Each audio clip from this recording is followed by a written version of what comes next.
Assalamualaikum warahmatullahi wabarakatuh. Perkenalkan, nama saya Muhammad Haikal Rahman dari Teknik Informatika. Di sini saya akan membuat tugas yaitu menjelaskan tentang Natural Language Processing atau NLP. Langsung saja dalam materinya.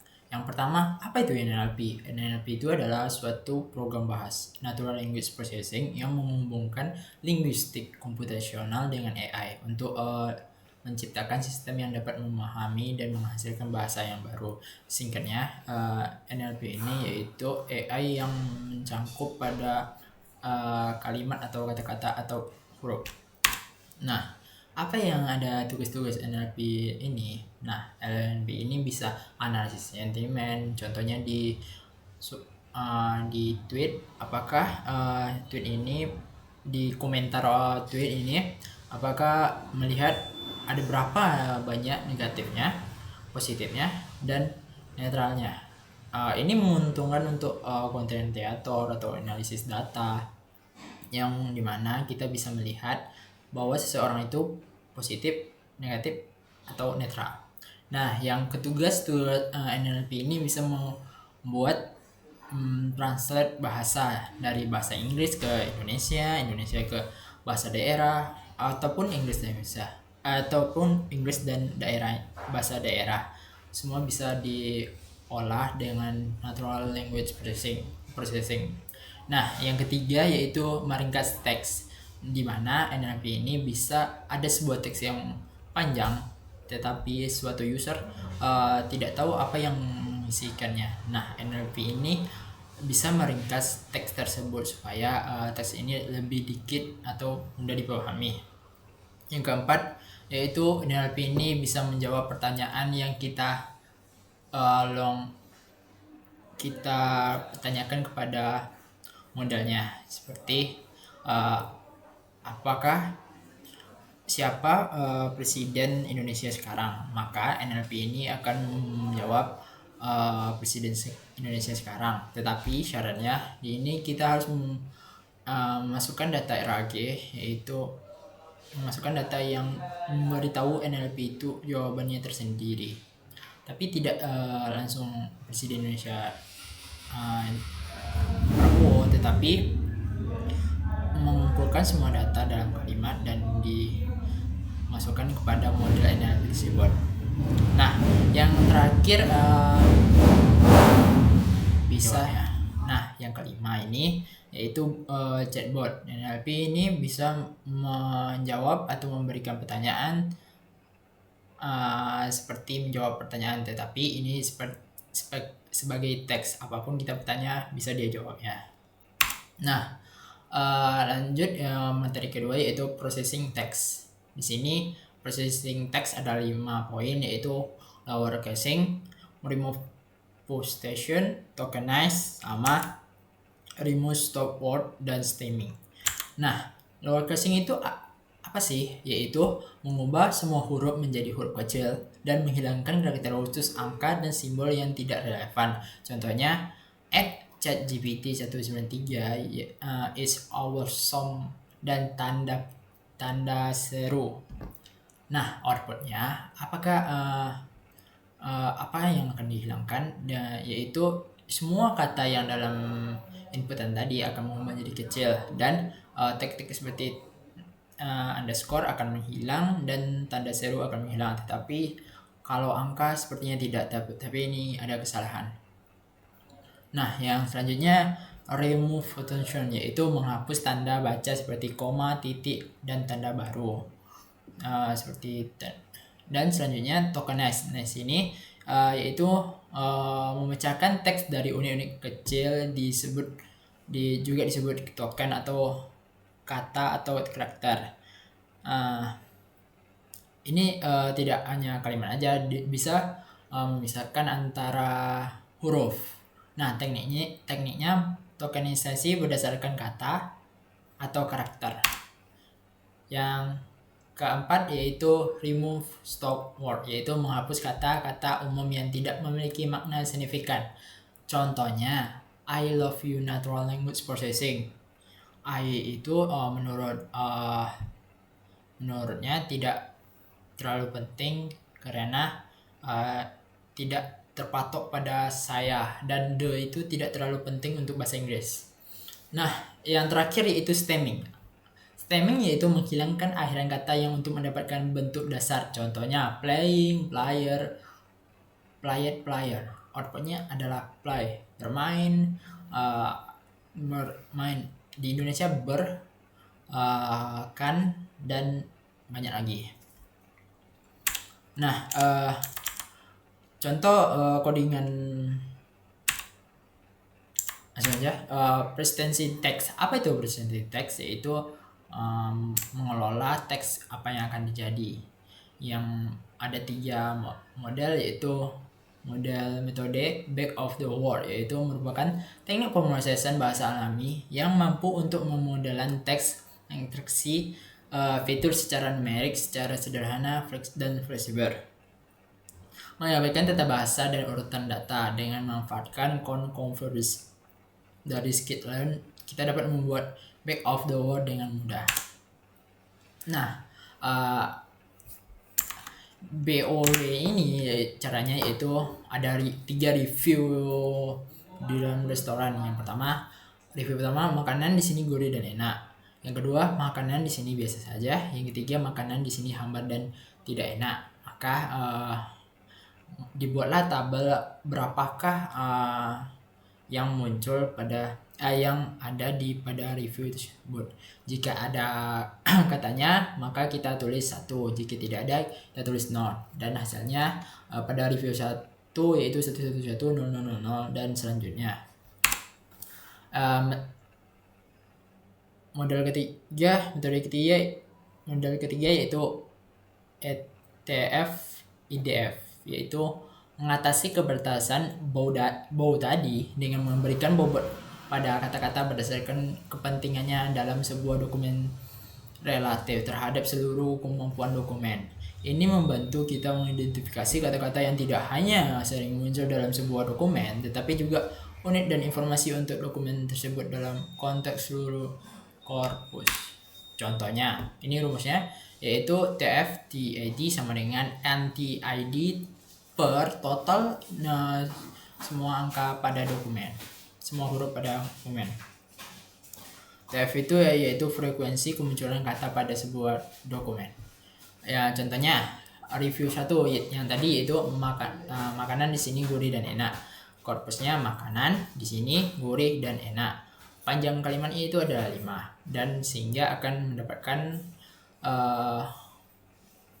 nilai yaitu yang makanan 0,2 karena dia hanya ada 1 kemunculan terhadap kata tersebut.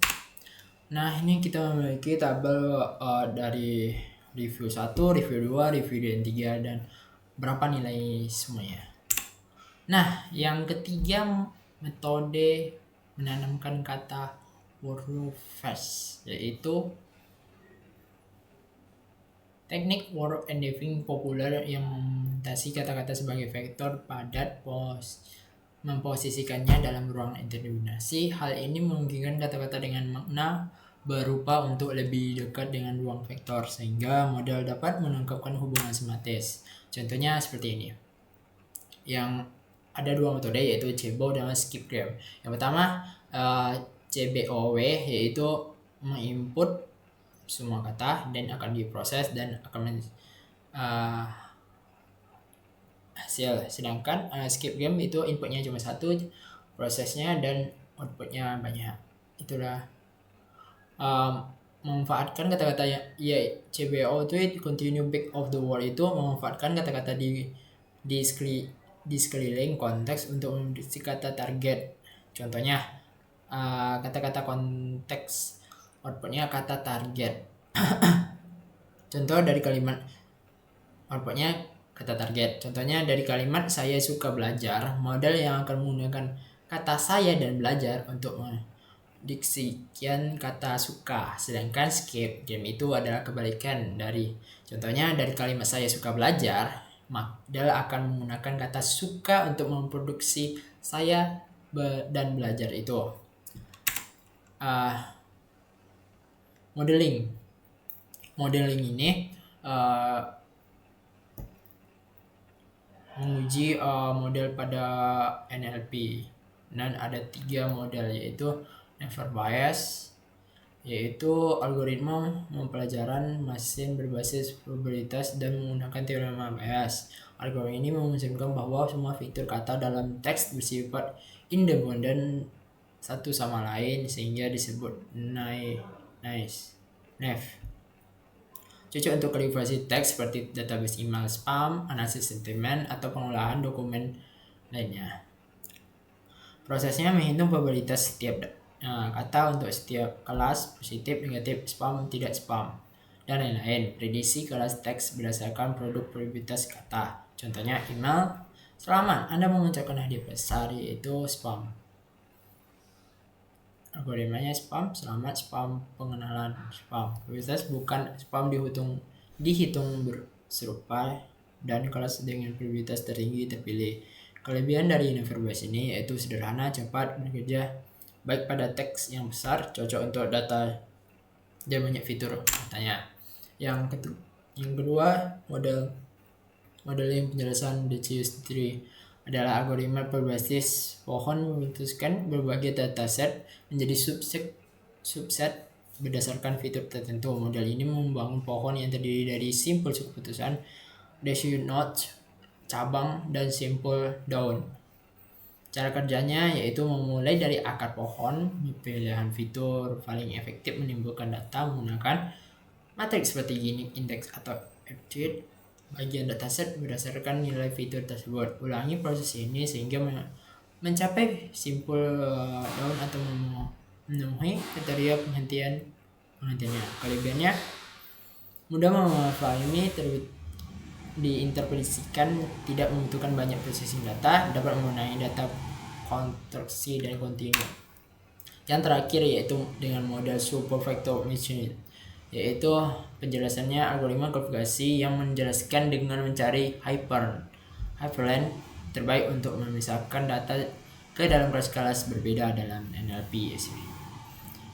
Ini sering digunakan dengan fitur seperti TF-IDE yang sebelumnya atau word embeddings. Cocok untuk analisis sentimen, klasifikasi dokumen atau email. Prosesnya yaitu mempresentasikan teks sebagai vektor, contohnya TF tadi, cari hyperlink, dan contoh penggunaan yaitu teks produk ini tidak bagus, dan vektor akan menggunakan produk bagus.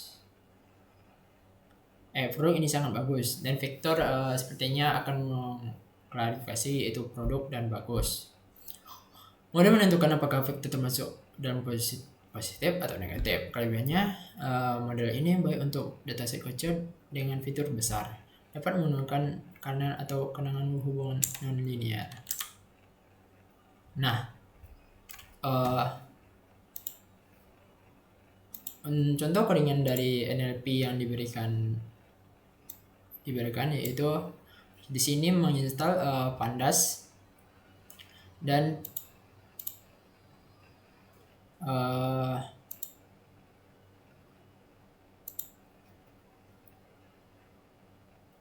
akan mengambil data dari tweet CSV dan akan disimpan pada DF. Dan di sini untuk melihat data tweet yang kita dapatkan. Di sini mendownload pustaka NLTK untuk bahasa NLP tersebut. Di sini lakukan processing teks yang saya telah jelaskan di PPT sebelumnya. Yang pertama lower casing, remove punctuation, tokenize, remove stop word, dan stemming. Di sini ada error. Tidak, karena tadi lupa mengimport katanya. Di sini mendapatkan data dari setelah melakukan processing teks di atas. Dan kita lihat datanya untuk keseluruhannya, yaitu proses yang kita dapat yaitu teks ini, dan kita akan melakukan transfer kepada NLP. Kita lihat Nah, ini memisahkan kata-katanya.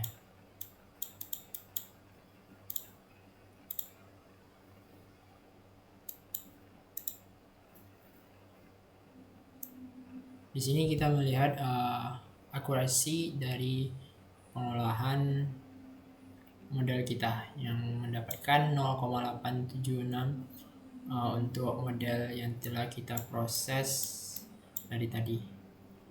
Nah, hanya itu yang saya dapat sampaikan. Saya akhiri dengan wabillahi taufiq wal hidayah. Wassalamualaikum warahmatullahi wabarakatuh.